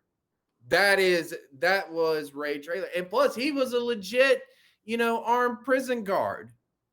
So that was him. Like it was great. And I remember every time I see the Big Boss Man 2 and that version of it, I remember the toys Like, like I remember the action figures, and that's what I felt like with a lot of these guys. Like I was just like, I had his action figure, I had his action figure, I had that one. Oh my god! Like it made me want to go to my storage and pull out, just stuff like. Yeah, And this is a gimmick you could never get away with today either. True. yeah. For me, it really was refreshing to see Big Boss Man here because, like back when I was a kid, like I watched wrestling from the time I could remember growing on up, but like when the bug really bit me and I really started to become a super fan, I was like maybe 8 or 9 years old. And this is at this point it's like nearing the late 90s. And so it's like at that point, Big Boss Man in his career before he passed, like his work had kind of transformed a little bit to accommodate for his size and his aging. But to see him here, like full of just youth and vigor, it was awesome. Yeah. Yeah, I agree. So let's get back to the man himself, the hot rod. Piper comes out, and somehow his pop's even bigger than it was before, Yeah. and he's still on fire. And this man had a title match earlier in the night, um, and he's still killing it here. I mean, he's like, I think him. I mean, easily him and British Bulldog are like the most over baby faces. I mean, there's a lot of names in this match that people really rallied behind. But these two, I think more than anybody, were just beloved by this audience. Yeah. Oh Yeah. yeah, I agree.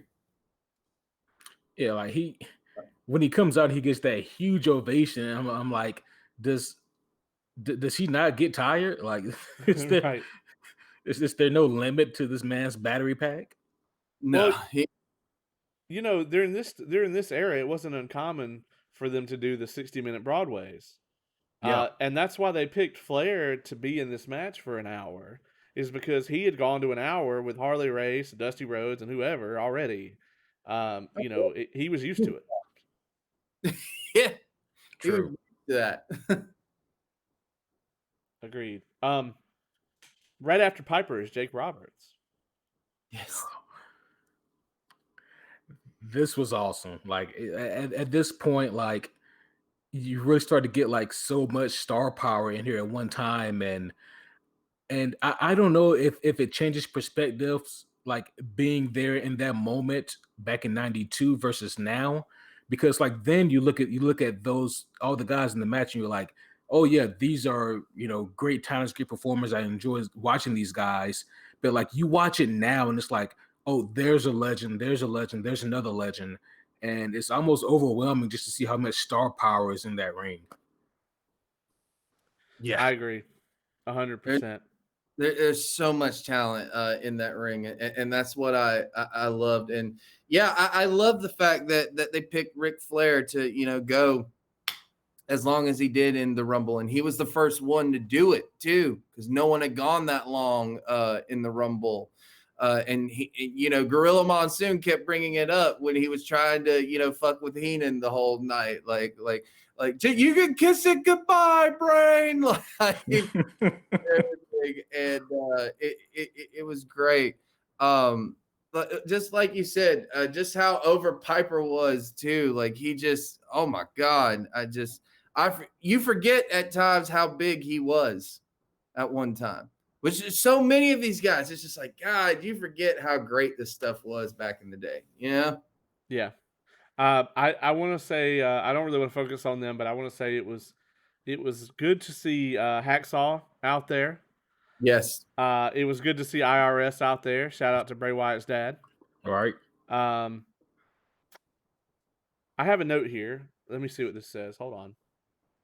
Fuck Jimmy Snuka. All right.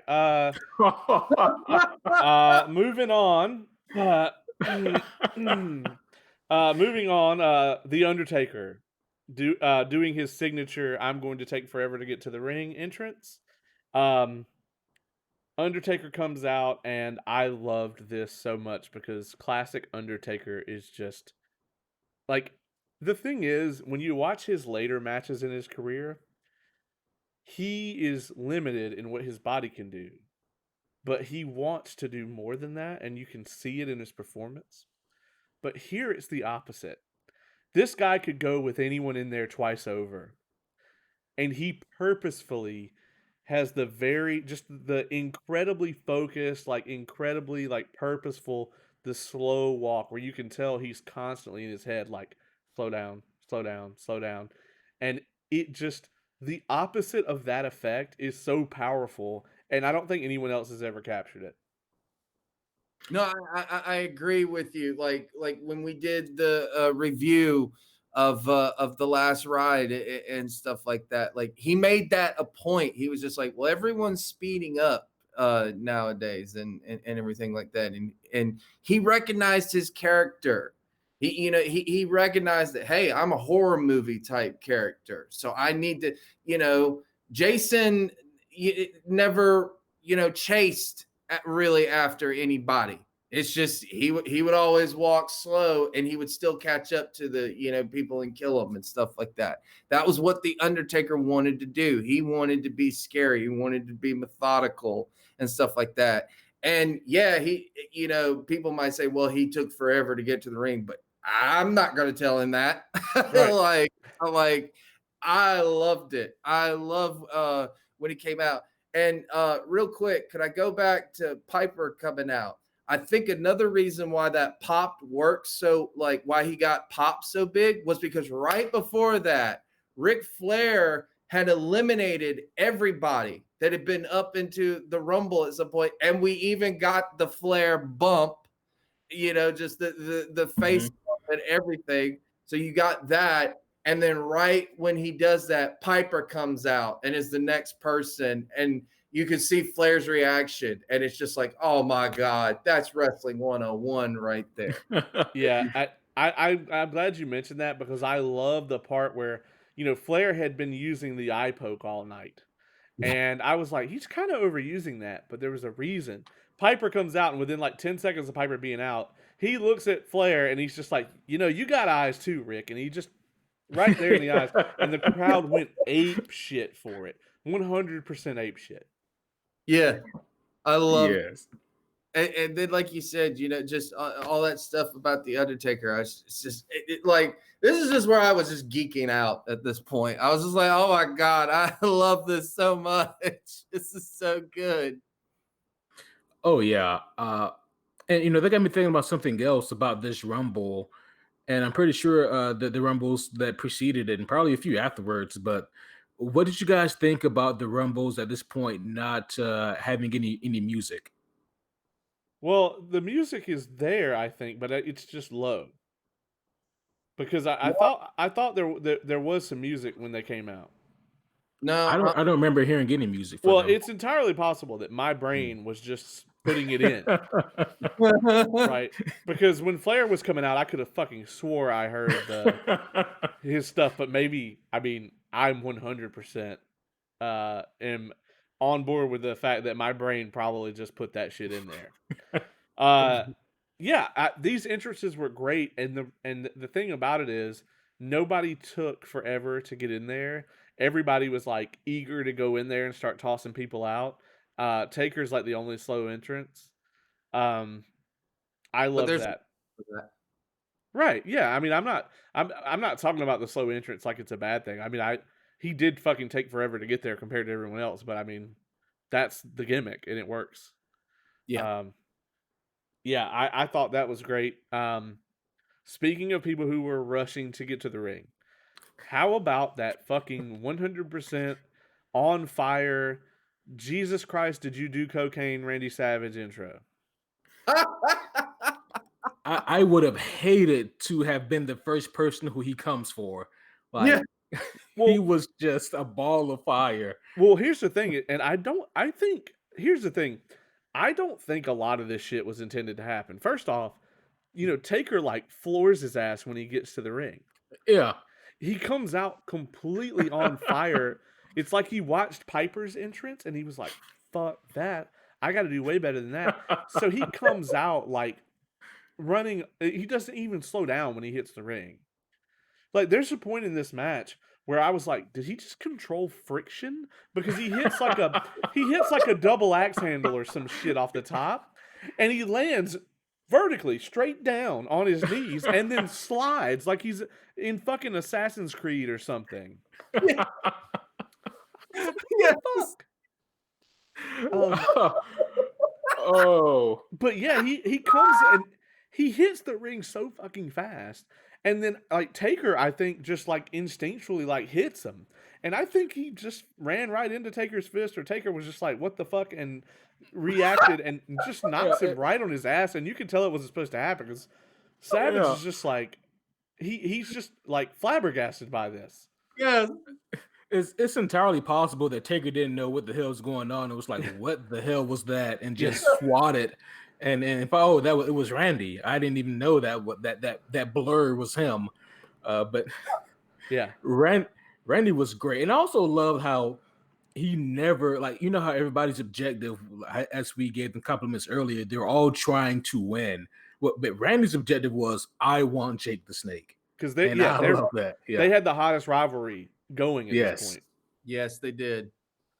Which is why I don't understand why that didn't culminate at WrestleMania, which I'm sure that's for another episode. But, you know, like you said, but how about when he did come out and do that? Like, even when he was doing it, I was just like, yes, get it, Randy. Like, I loved it. I love the audible here. Oh, man. Yeah, I love the audible Vince McMahon calls because Vince is still in the announcer's ears the whole night. And Savage fucks up and puts too much gas on it and accidentally eliminates himself. He does. And, Yeah, he does. And this was the point in time where I'm like, what in the fuck is happening? Because, like, he's trying to kill Jake. Taker's picking him up and putting him back in the ring repeatedly. but Randy's like, no, give me Jake. Leave me alone, Taker. And the announcers are trying to save it. The announcers are like, oh, well, you have to be eliminated by someone. They just changed the rules on the fly to make up for it. And Undertaker is like a fucking automated, like, Royal Rumble robot. He's like, you have not been eliminated. You must go back in. And he just picks him up and walks over. And he's like, no, human, you have not been eliminated. It's like on the video game where, like, something fucked will happen and it, like, keeps trying to push you back into the ring. Right. You know? And I remember watching that, like, I was just like, wait a minute, what? But that was the most Randy Savage thing I've seen, like, in a long time.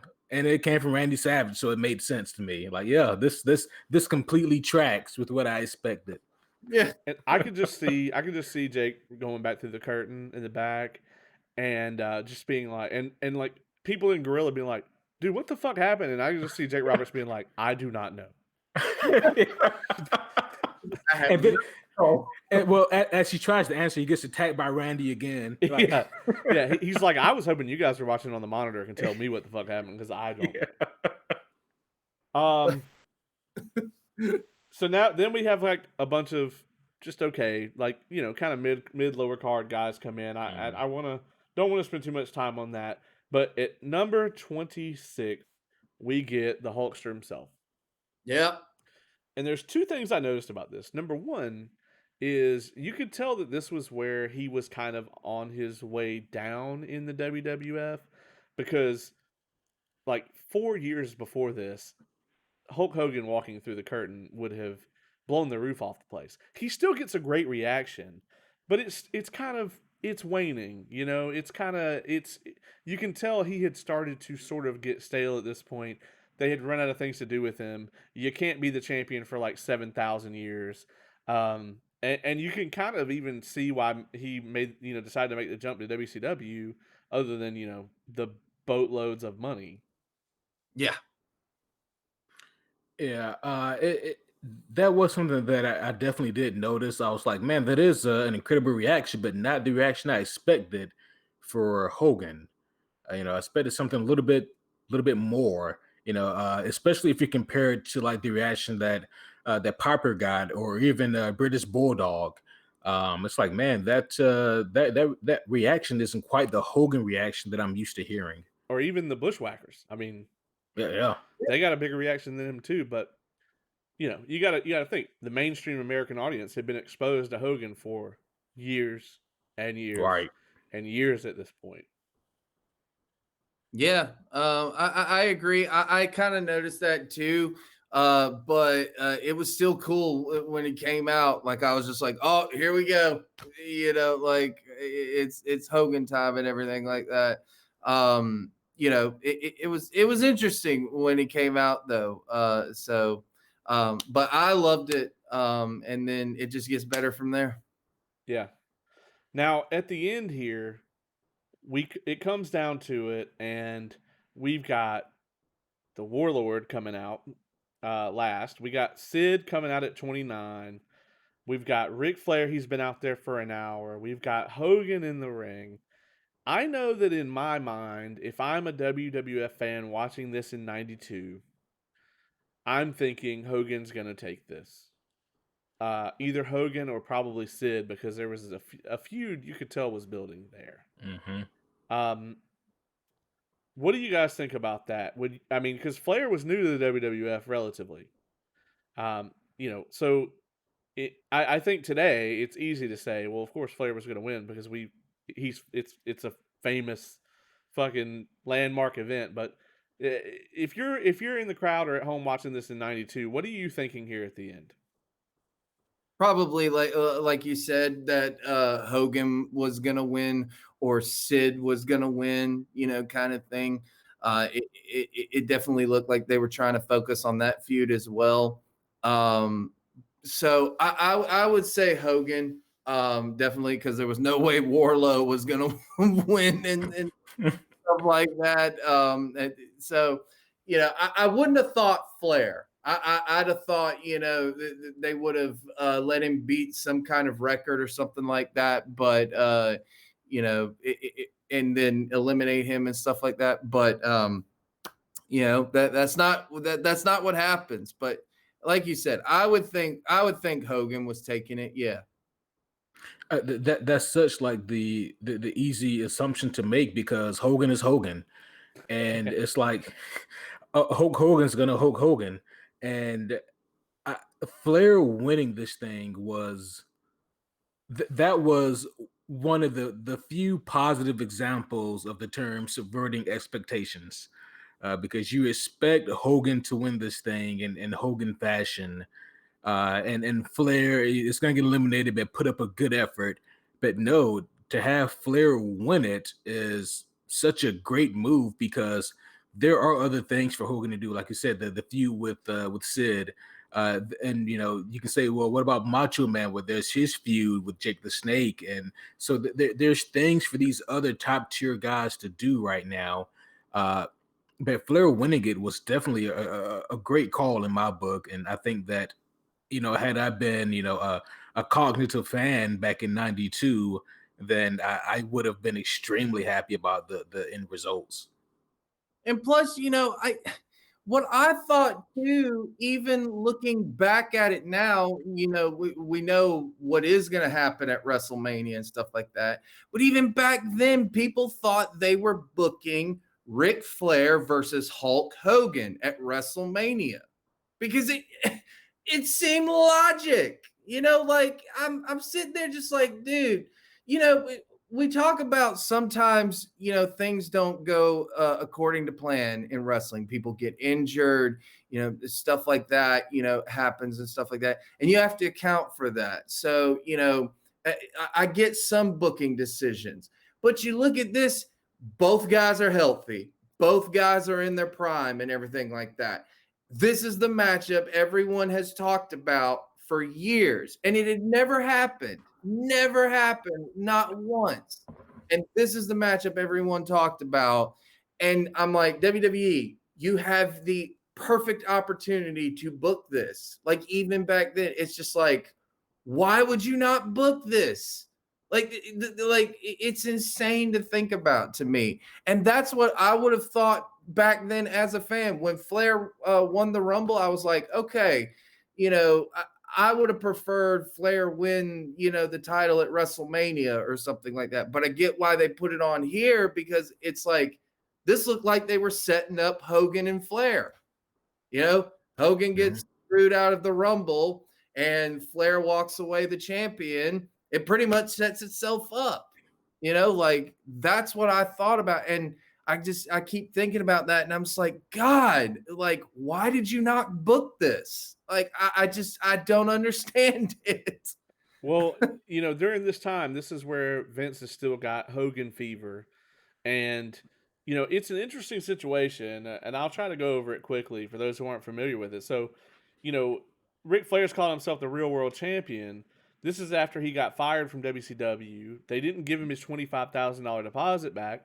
So he showed up on TV with the big gold belt saying, "Hey, I'm the real world champion."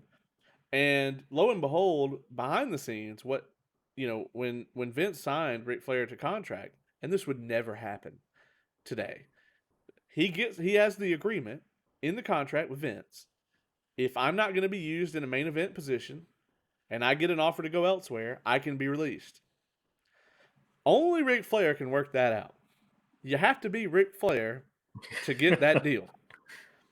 You have Yeah. you have to be Ric fucking Flair. And Yes. so they put this belt on him because they wanted to, they had Flair. They were proud that they had Flair over WCW because he's such a legend already. Um, and so they wanted to use him and they wanted to make good on the contract, which was sizable. But they ended up, immediately going into this fucking Hogan and Sid thing immediately after. Like it almost overshadows Flair with the belt. Flair gets the belt and dips out, and then the in ring audience or in arena audience is left with is the whole Sid and Hogan fight and stare down almost immediately. So it's like Flair's victory is immediately overshadowed. Thankfully, they go to the back where he's being Mhm. presented with the title, and he cuts yet another amazing promo. Of Um, course. but all this ended up at WrestleMania 8. It's like you said, Caleb. I don't know why they didn't go. Why they didn't go with Flair Hogan and Savage and Roberts. Instead, they went with Savage and Flair for the belt, and it was the sixth match on the damn card. The Yeah. main event was Hogan and Savage, and there's nothing that shits on your world title more than at I mean, WrestleMania. You've got two random other guys basically trying to make themselves look like they're above the championship. yeah. You said Oh Savage yeah. and Hogan. You meant Sid, right? Sid. I'm Mhm. sorry, Savage and Flair, and then Sid and Hogan. Yeah, I mean, like I just sat there and I was just like, this Rumble is writing itself for WrestleMania. Like I'm just like and again, like I said, in wrestling nowadays and all throughout wrestling history, you have to account for injuries and stuff like that. I get that, but there was none of that going into that WrestleMania. Like they were both healthy and everything like that. Like it was just I didn't get it, and I agree with you. Like it's almost like the Sid and Hogan thing kind of rivaled Flair's win of the title. But I loved Heenan's reaction too when he did it. He's like, yes, yes, yes, yes, yes, and you could also hear Gorilla Monsoon's like shock and disgust at the same time. He was just like, oh. I've been thinking all night, and now I gotta hear him Heenan knows he just won and everything like that, and then Mr. Perfect celebrating with him, man. Like, oh my god, I loved every minute of that. I don't care what anyone says, that was amazing, That and celebration in the back was amazing. it made for like the perfect ending to all of this. Yeah, and I think that like if you just look at this Rumble as a singular event, it's a lot more consumable and it's a lot more enjoyable Yeah, because you guys are right. Like if you look at the grand scheme of things, this really does just seem like a blimp on the. I mean, clearly it is the road to WrestleMania, but even still, the road to WrestleMania is supposed to culminate with events that lead up to it, whereas that doesn't really happen here, unfortunately. But again, though, just looking at this Rumble event as a singular thing, man, it is very enjoyable and it's very it was so cool just to see Flair win it here and to do it in that kind of fashion that he did it. I mean, Yeah, at the expense, before somebody, I went off on that. Before somebody calls me an armchair booker, I am actually a booker, and this chair does have arms. And if anything, this shit was in 1992. If anything, at least give me credit for being a time traveling armchair booker. That's true. That's That's way more impressive. I agree. I agree. But I think, guys, I want to get everybody's final thoughts on this, and then since we talked about earlier tonight that the star rating has ruined fucking wrestling, and what I'm going to do is contradict that entirely. I want to know your score out of 10 for this event. Everybody, nobody's jumping at it now. I was gonna let. I'll go. So there's a lot of great things about these events. I mean, again, like you look at how wrestling, particularly the WWE, has evolved over the years, and it's become this whole thing where they think that bigger is better and that longer is better and that maybe having all day events is best, and when in reality that can just cause a lot of fatigue. What I really appreciate about this pay-per-view is that it clocks in at like 2 hours and 40 minutes, somewhere around there. It's not a particularly long event. There are a lot of tag matches on here, maybe too many, but I think that as a whole, that this is a very solid card. They open up with a very exciting tag team match. We get a lot of hype, whether it be in promo packages or in matches. Even there's no reason that the Mountie and Piper, that the match that they had should be so amazing, but it is. And then of course going into the match of the Road Warriors. Versus the natural disasters, and then you get the Rumble match itself. I think that this is a very enjoyable event. I don't think it's not the best Rumble pay-per-view event in my opinion, but I do think it's a very enjoyable one that has a very satisfying ending. It has a lot of things that can cause me as a fan to pop. There's a lot of star power here, and there's a lot of nostalgia in this pay-per-view for me. As a whole, I'm going to give it an 8.0 out of 10. All right. Yeah, that's interesting. My thoughts on it, man.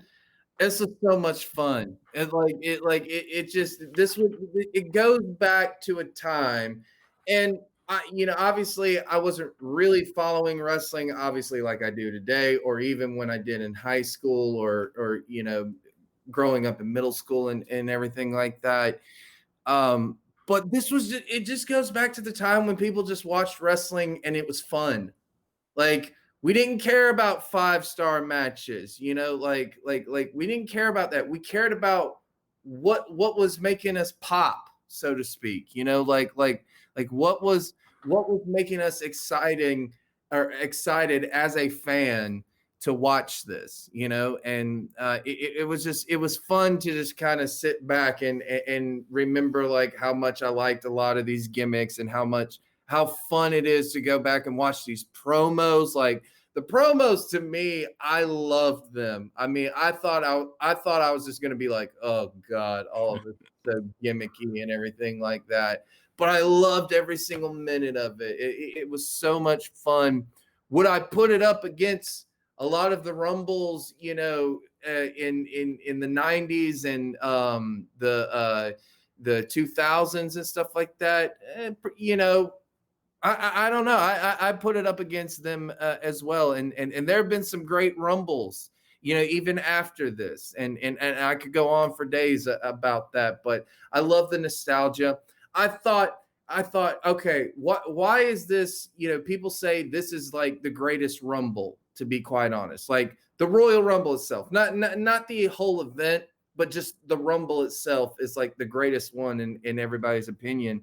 And I was like, why is that? And then I watch it and I'm like, I can see why, because people actually looked like they were trying to win the match. There wasn't the hot dog spots and everything that we see now in Rumble, where it's just like these are intentionally scripted to be like this and everything like that. Like everything just felt organic, even though it's so gimmicky at the same time. It's it's interesting. I loved it from start to finish. I would have to say I give it oh god, I'm terrible with star systems, so I'll give it an 8 as well. I'll give it an 8. And again, I thought it had the perfect ending to this whole night. Ric Flair winning the Rumble, winning the championship, him cutting the promo, the celebration in the back.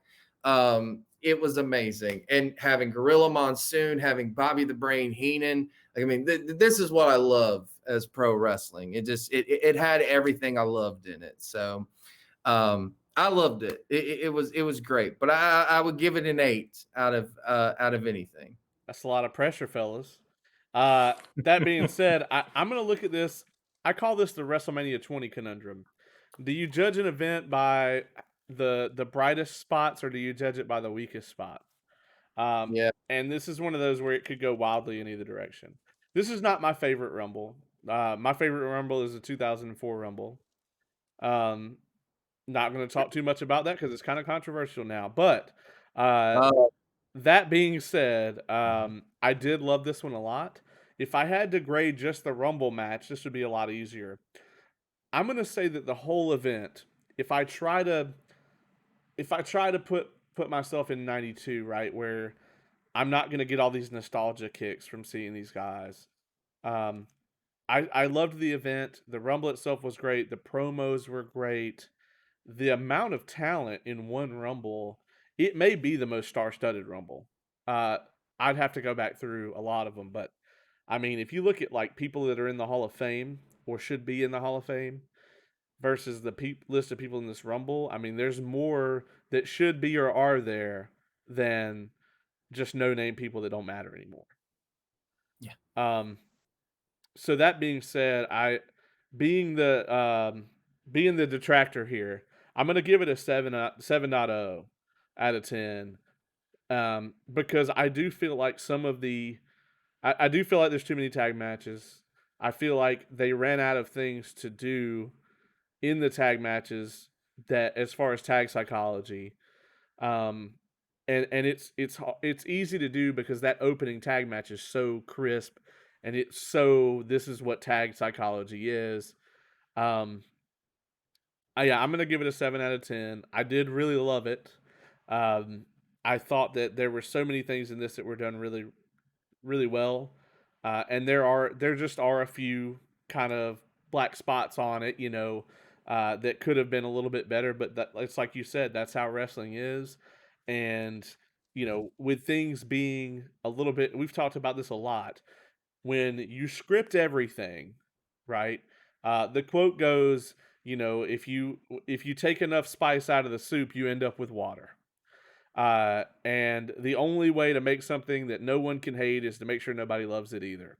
So if you take all of the randomness out of it, like you have in today's product, and you control every promo and you control every match, you're going to end up with this baseline product. This is from an era where the WWF was more about experimentation. Here's your gimmick, you go get it over, and if you get it over, we probably have something for you.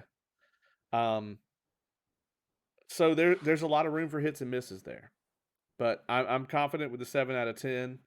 I'm very happy that we decided to do this. Very happy that a fan wrote in and suggested this, and I'm open to do more of these.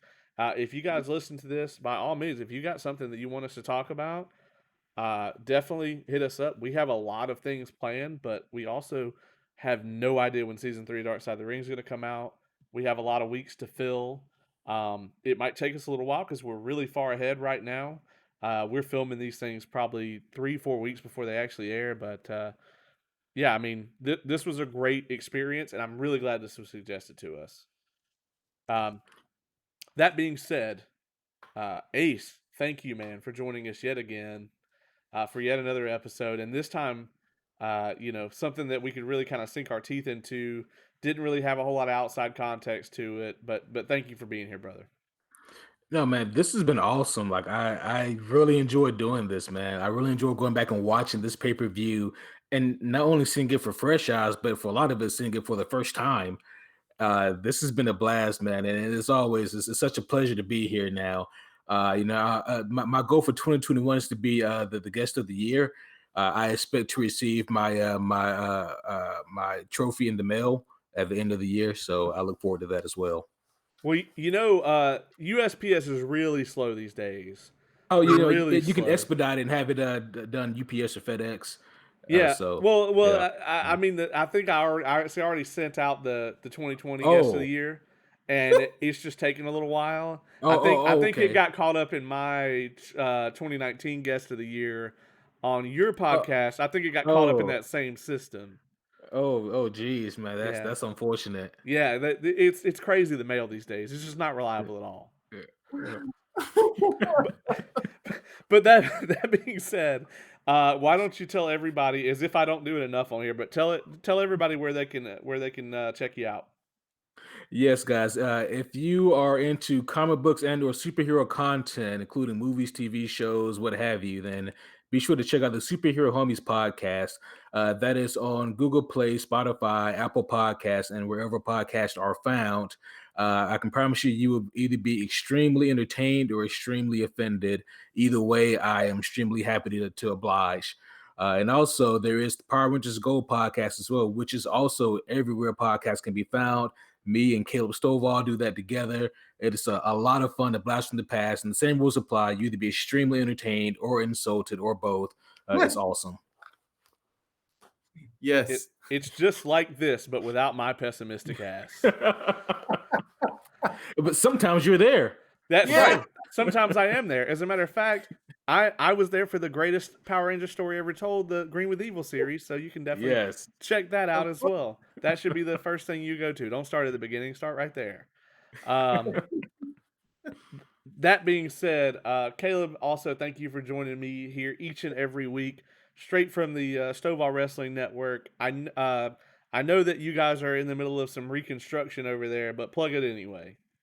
Yeah, yeah, we are coming back, and we are coming back with the Power Rangers Go podcast as well. You know, and sometimes in life you have timing issues and everything like that, and some new stuff has been going on. Like I said, with me and everything like that. So I'm trying to figure everything out. But yes, we are coming back with Power Rangers Go, and we're going to be talking about Power Rangers. We are not going to talk about wrestling on there. We do make wrestling references though, but we don't talk about wrestling on there. But where I do talk about more wrestling is the Stovall Wrestling Network. I'm in the middle of reconstructing that as well. But an announcement on that and the Power Rangers Go podcast will be coming soon. I guarantee that. And man, I love this. I love the fact someone suggested this as well. Because I'm always down to watch anything pro wrestling and everything like that. And just seeing the nostalgia, seeing all the promos, seeing the announce team, Gorilla Monsoon, Bobby the Brain Heenan, when Bobby was at his peak and everything like that. It seemed like just everything about it I loved. And yes, I did look at this as well from modernized as well. And like I said, this is just I like this wrestling better, at times, even compared to today's WWE and everything like that. So it was a lot of fun, man. It really was. Yeah, I agree 100%. So speaking of anywhere that podcasts are hosted, you can also hear this podcast now in audio form. We will continue to be in video form on both Facebook and YouTube. And our very next episode is going to be the third episode in our Ring of Honor Pure Tournament 2020 series. And so if you want to go ahead and get prepped for that next episode, it's Ring of Honor 471. It's free on the Fight Network. We're going to be covering Fred Yehai versus Silas Young and Josh Woods versus Kenny King. And if I know anything about Fred Yehai, other than that he's incredibly good at Connect Four, you're definitely going to want to see this match. Yeah, that's some random trivia for you there. That being said, tune in for that episode next week. Ace, Caleb, thanks for joining us. This has been 1992 Royal Rumble and Evolved Review.